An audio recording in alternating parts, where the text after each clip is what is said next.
Hello guys, isang magandang umaga po sa inyong lahat at welcome po sa aking channel. Congratulations po doon sa mga winners ko at lalo po sa aking grand prize na Spider helmet. Congratulations po kay Raymond Recaport po. At kung may padala sa kanya helmet, nagpaalam mo na ako kung okay lang sa kanya na i-review ko yung Spider helmet sa aking pagbablog.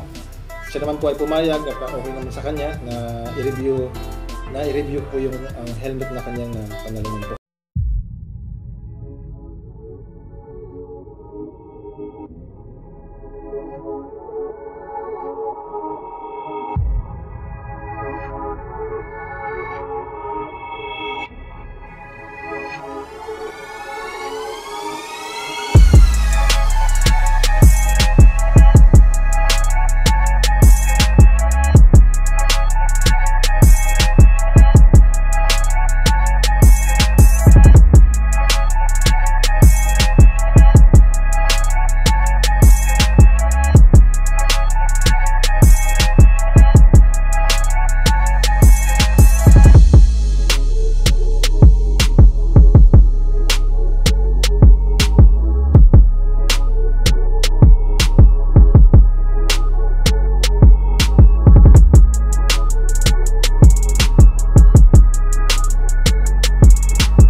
So yun guys, atin po i-test yung helmet na to kung free distortion po.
So yun guys, kung mapapansin nyo, na-test ko siya at hindi po masyadong maingay yung pag nananakbo ka na.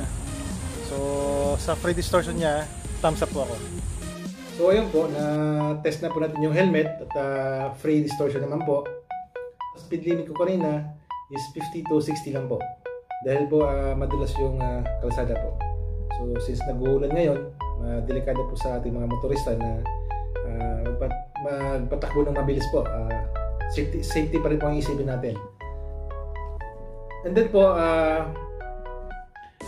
kung napansin nyo kanina, nakadalawang balik ako, tinanggal ko muna yung sticker kasi hindi mo masasabi kung free distortion ng isang visor kung ito nakaangat. So, inulit ko, tinanggal ko yung sticker at na-test ko yung free distortion ng helmet ng kanyang visor. So, ayun po. So, sa fit naman po, ang size po nito is large. Ang large, para sa akin, saktuhan lang. Yung makikita, ito po yung size ng large na helmet.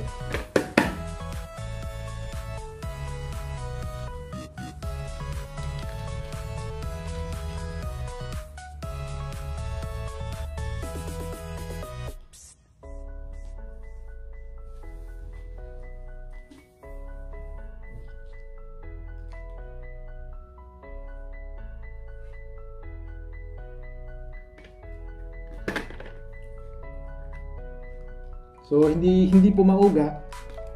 So saktong-sakto lang po yung size sa akin na large.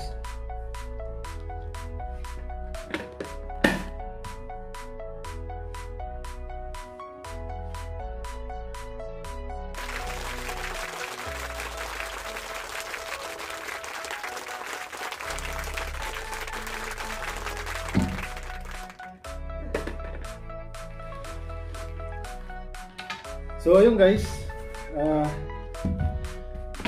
dun sa mga motorista na kagaya ko na plano nyo po bumili ng spider helmet, recommended ko sa inyo, okay lang.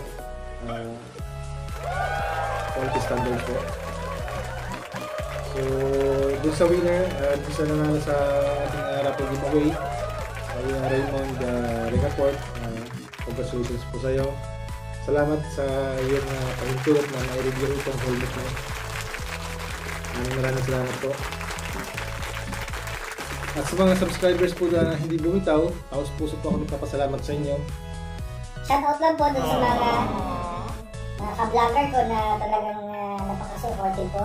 Tulad po ni Chibugs, and then ni ang aking po ka-admin na si Miss Takarabi. Maraming salamat po sa inyo sa sponsor. And then sa nanalong giveaway ko, congratulations ulit. At sana po, next giveaway ko, mas maganda pa doon ang hindi ko sila. Sila hindi gusto ko sa inyo na watch and subscribe my channel po. Yun lang po yung hindi ko sa inyo. Maraming salamat po ulit sa inyo lahat. At isang magandang hapon po.